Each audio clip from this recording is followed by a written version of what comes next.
Finding ways to be financially savvy is a smart move, and knowing you could be saving money for the things you really want, like that dream home or new ride, is a great feeling. That's why the State Farm Personal Price Plan can help you save when you choose to bundle home and auto. Bundling, just another way to save with the Personal Price Plan. Prices are based on rating plans that vary by state. Coverage options are selected by the customer. Availability, amount of discounts and savings, and eligibility vary by state. Now more than ever, Lowe's knows you don't just want a low price, you want the lowest price. And with our lowest price guarantee, you can count on us for competitive prices on all your home improvement projects. If you find a qualifying lower price somewhere else on the same item, we'll match it. Lowe's, we help, you save. Price match applies to same item. Current price at qualifying retailers. Exclusions and terms apply. Learn how we'll match price at lowes.com/lowest price guarantee. It's now time for a quick edition of Game Pass or Pass bonus episode. We're here to talk about the most recent earth-shattering video game news, the Activision buyout of Microsoft. We had a couple requests in our text messages about how we feel about this naturally. Some of the biggest news we've had. So we're going to just do a quick little side episode here just to talk and give our response on it. I am Corey. I am joined by Basher. What's the deal, good sirs? We both have something that is going around in the world, so I apologize if we sound a little strange, and I will do my best to cut out coughs, etc. We do not even live in the same state, yet we both managed to catch this thing. Why am I avoiding it? We have COVID. I don't know why. Oh. I'm talking about it as if COVID. it's Gotcha. Oh, okay. So we might sound a little strange, et cetera, et cetera. Just want to give that at the top of the show. So we're going to do our best here. But no, shockingly, yesterday, Microsoft announced they will be purchasing Activision, which includes Activision and Blizzard IPs, Diablo, World of Warcraft, Call of Duty, Crash Bandicoot, and it has sent shockwaves. It is the biggest deal in gaming history in terms of dollars and cents wise. And we were talking about it. Everyone's talking about it. So how do we feel? How do we feel about this news? My gut reaction is great if you have Game Pass, but if you're just personally speaking, as just like a gamer in general, like it kind of sucks in a way where it's like Microsoft is doing its Microsoft thing, where this is how they became Microsoft. They just bought out the little guys, but at the same time, it's like I always kind of thought of gaming as a quote unquote safe space, if you will, for like creativity, like kind of like one of the few last bastions of billion-dollar business, yet still creatively, competitively driven markets. This kind of muddles the water a bit for me, where it's kind of like, on the one hand, that's great for business. On the other hand, it's almost Microsoft admitting, listen, we can't beat the other two just in terms of games, just creatively great output games. So I'm just going to buy out people that make the better games, and it's a strategy, and it's probably going to work out for them. I don't think that's a bad take, but as we've sort of sat on it and sort of some more information has come out about it, to me, it seems the Bethesda buyout to me is more akin to that. It was more of, they saw an opportunity to be like, they have one of the biggest RPG franchises in the world. We need RPGs. We need basically all content. They've got Doom. They've got Quake. Like, it's an opportunity to expand our portfolio and our assets, and at the same time pick up a lot of dev talent that can help in various ways. Activision has been in a weird spot lately with all their accusations and Bobby Kotick and sexual misconduct allegations and all those other things. And at first I was like, no, I don't think that played into this. And then I was like, well, of course that played into this. Like, that was a very dumb thought to have. And then it sort of kind of came out that this deal only really started in October, which is really when things started ramping up for them, of just like this, it wasn't going to go away. Activision was not able to basically make the problem just go away. And so you've got Bobby Kotick who he's not going to get out of this one. Like it's going to end with his resignation. And the man, he took Activision from a company that was going bankrupt to $8 billion a year. So he wants his payday. He's already rich, whatever. But like, that's capitalism, right? It's dumb. That's not fair. I'm not here to talk about capitalism. So it kind of makes sense. Like, they were looking for a buyer. It came out that they went to Facebook and said, "Hey, will you buy us? Like, you're doing the metaverse and stuff." And apparently Facebook didn't bite. And so, but Microsoft did. And I really think that's all it comes down to in this situation is they saw an opportunity and they took it. Like, I don't think they were actively looking for a buyout. Like, the Bethesda one makes sense. Like, Bethesda and Xbox have sort of always been in hand. Like, they've always had tight partnerships.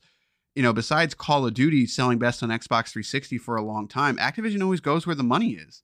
And that's where I think this instance is too. If Sony had the capital on hand, they probably could have taken out loans and stuff, but Sony doesn't have $70 billion to spend the way Microsoft does. So I personally think that's how this deal came, is that Microsoft had the money, and why not? Like, why not pick up the biggest IP in the world right now, which is Call of Duty? And that comes along with it, all these dormant IPs. Which are going to stay dormant, right? I don't think so, actually. I really don't. Like, I really don't think I'm going to see a brand spanking new Spyro the Dragon come out on Xbox anytime soon. This is also my other take on it, to where a lot of people are saying, like, and to their fair point, it's like, this is bad. Consolidation is bad. And I totally agree with you. But Activision wasn't doing well. Like, the reason that, they tried another Tony Hawk, they tried a Crash Bandicoot, they did the Spyro reboot, they did Sekiro. Like, Activision as a publishing brand was doing other things. That's all gone. Like, they announced that they consolidated all of their dev teams, like Toys for Bob, etc., into Call of Duty. Everybody on the Activision side was doing Call of Duty at this point. So you were never going to see Spyro. You're never going to see Crash Bandicoot. On the Blizzard side, Blizzard is a shell of what it formerly used to be. I mean, Overwatch 2 got announced and nobody really cared, and it hasn't come out. Diablo 4 is looking good. Like, people are excited about that one. That Diablo 2 remaster came out that wasn't done by Blizzard. World of Warcraft is on life support. Like, they're not doing well. And I don't think Microsoft intended to purchase them just for Call of Duty. I think that you can, with the Game Pass model, those IPs that struggled under Activision, like the Spyros and the Crashes, I think Game Pass kind of fixes that problem of a lot of people aren't going to spend $60 on a brand new Crash game. Like, they're not going to spend $60 on a brand new Spyro. People will buy those remasters that come with 3 games for $40, but you want them to then sort of put up more money for a new game. Unfortunately, it just doesn't work that way these days.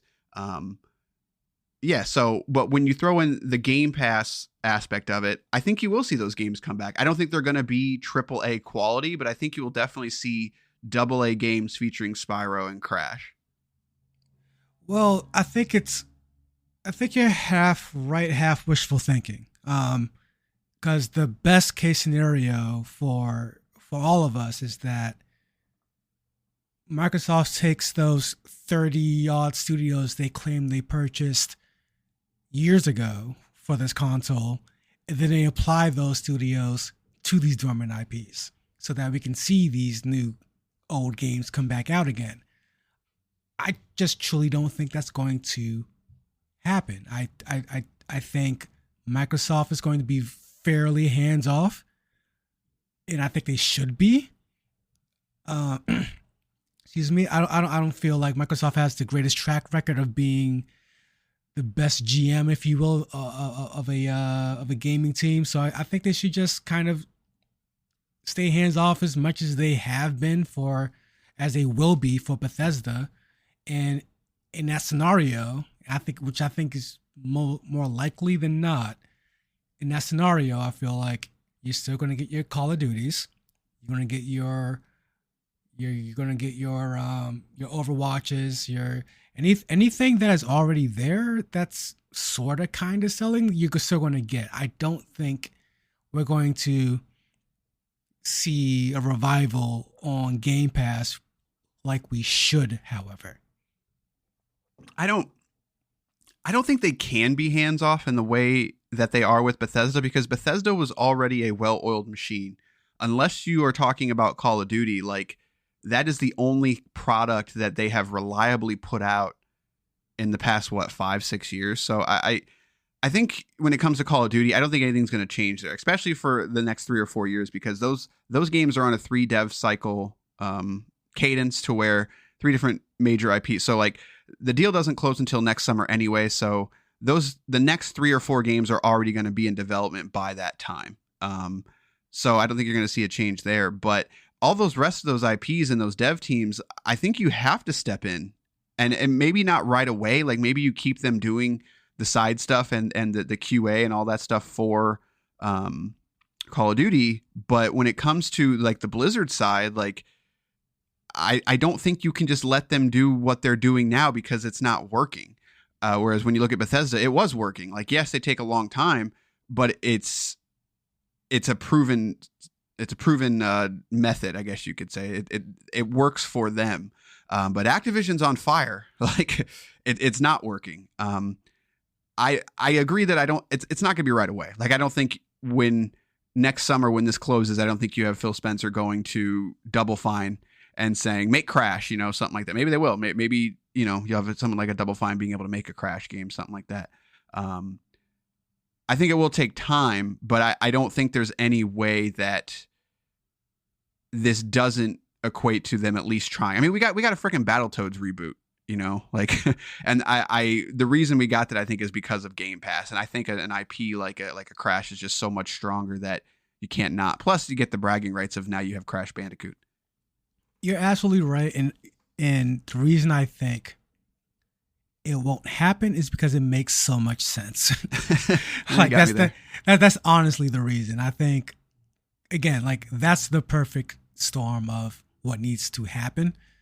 Microsoft needs to step in and say, all right, we have, because again, if you go back about 5 years now, they announced they bought 20 to 30 like indie studios and stuff. And it's like, okay, well, here's the thing they can do. Like is just put a few of these teams on a couple of these projects that we haven't seen in a while. And you have just possibly amazing games coming out on Game Pass that, like you said, that people wouldn't normally pay $50, $60, $70 for. But I mean, time will tell. I don't think it's going to happen. I really think Microsoft is going to be more hands off than hands on, with the occasional Spyro type reboot here and there, like very spread out. It's not going to be to the liking of anyone who's looking for those dormant IPs to come back. Yeah, and I want to, like, I don't think you're going to get a Super Mario Odyssey quality Spyro game out of this. I mean, maybe you will. You never know.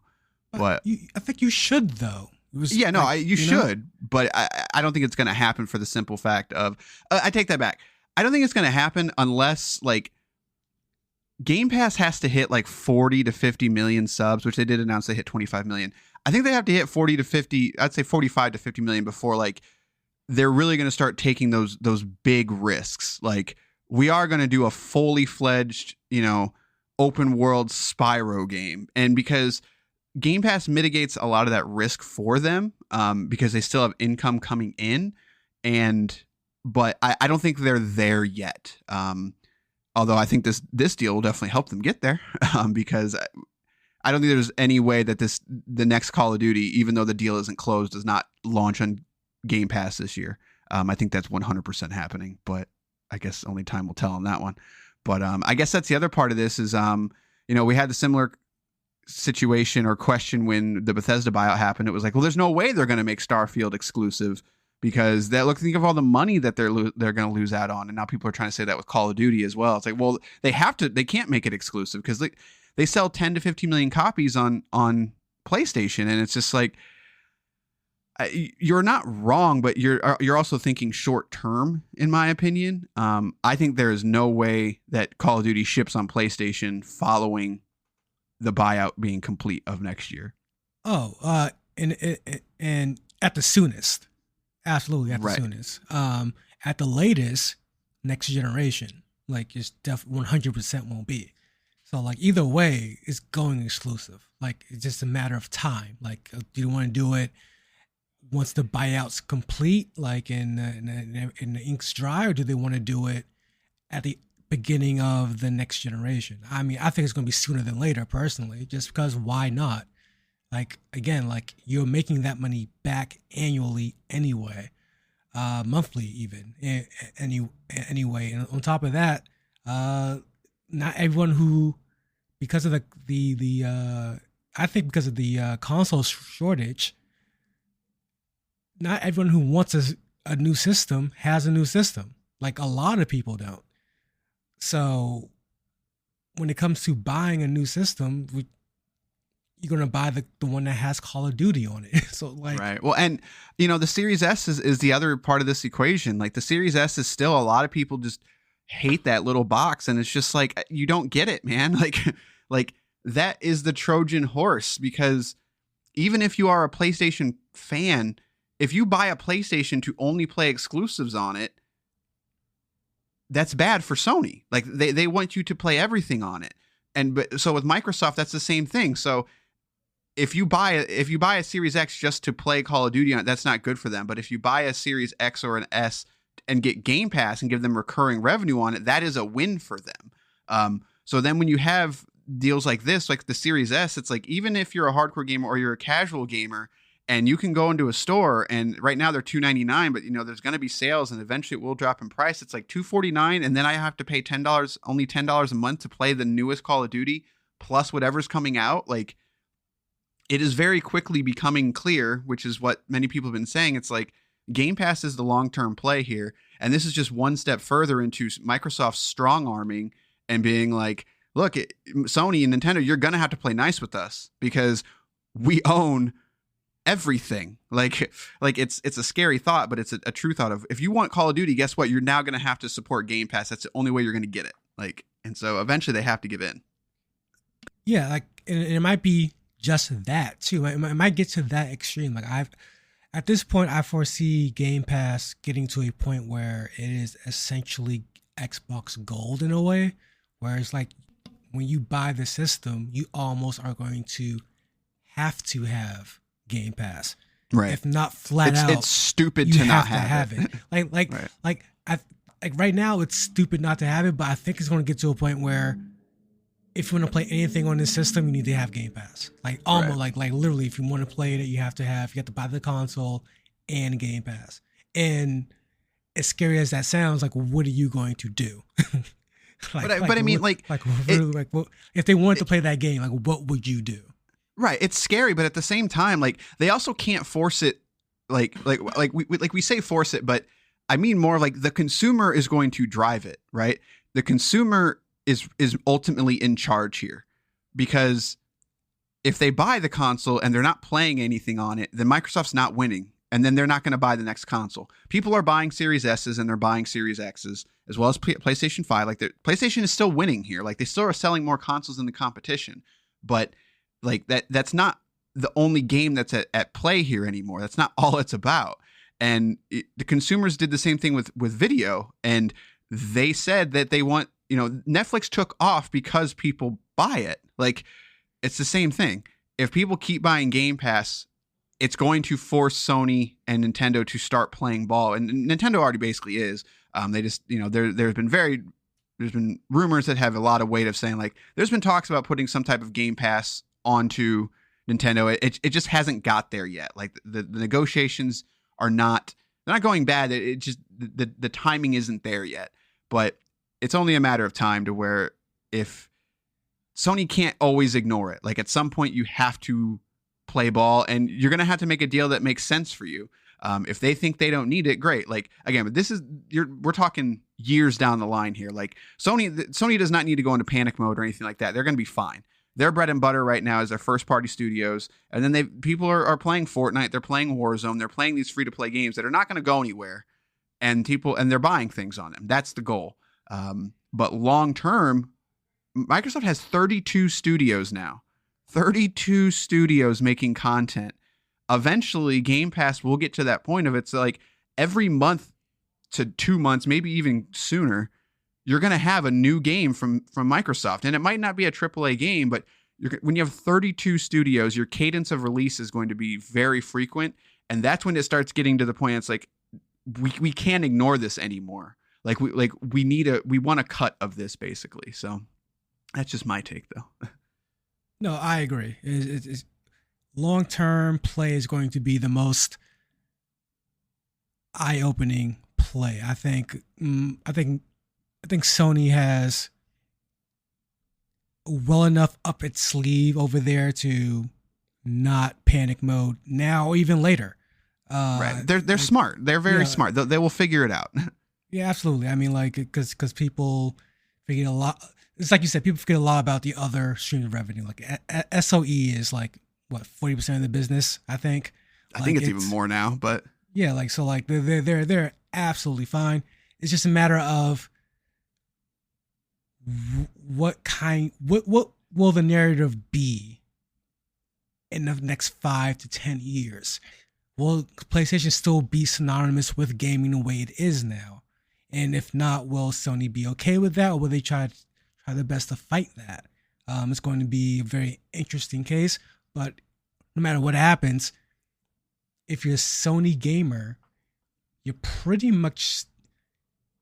still good in a way. Yeah. You know, like you're not like, because from my perspective, and I'll end on this. Although so much has been gained, quantitative speaking, quality speaking, there's some argument there. How, like, we know Call of Duty is a blockbuster. It sells X amount every year, no matter what.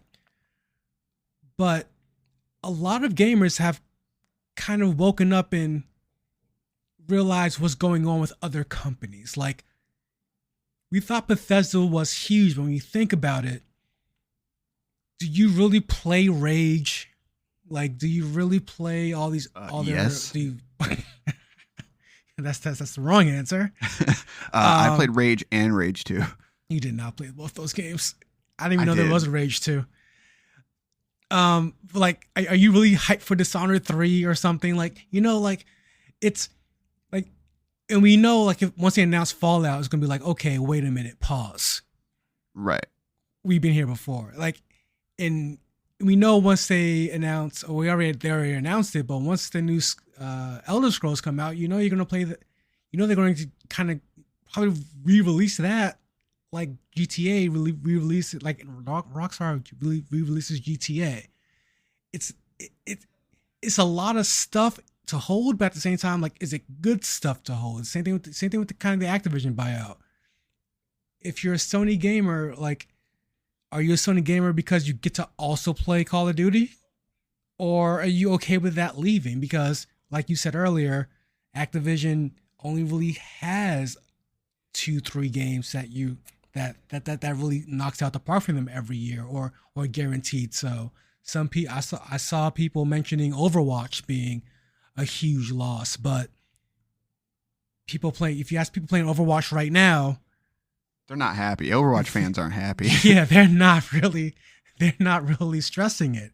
I don't blame them. But. Yeah, so like a lot of us bounced off Overwatch halfway through its life phase, like, pretty quickly. So I mean, like, even that's not a guaranteed hit anymore. So it's like it's nothing to really worry about. And I find it strange also, and I want to say this, I find it strange that people are so worried about certain companies like a Sony, as if they have any stake in Sony. Like, they're a company, they'll be fine. Like, they'll be absolutely fine regardless. But just creatively speaking, I hope this sparks something greater in Sony and Nintendo, where it's like, okay, Microsoft has X cut of the market now. We need to step up some aspect of what we do. So PlayStation needs to, I feel like this is the perfect time for PlayStation to step up and really be like, all right, let's get that Legend of Dragoon remake we've been talking about for like 70 years out finally. Like anything like that, like get it off the table like now, because that's going only to help your overall reputation. Yeah, I'll just say quickly on the Sony thing. Like, I've always viewed Sony since the PS3, really the end of the PS3 and into the PS4, and now PS5. Like they're very much an Apple or an HBO of they're very selective on what they greenlight and what they put their money and power behind. And 9 times out of 10, it works out for them. And that's how, that's how they have gotten the brand recognition of being the best right now. Like if you want the best games, you're going to play them on PlayStation. And there's some truth to that. I mean, there's flaws to that logic as well, as it's like, unless every single one of those Sony games hits for you, like, it's hard to justify it sometimes. Like if you really liked God of War, but you don't like Horizon or Gran Turismo, there's nothing for you for the PlayStation 5 except maybe God of War, which doesn't have a definite date. So it's like, that's the problem with that model.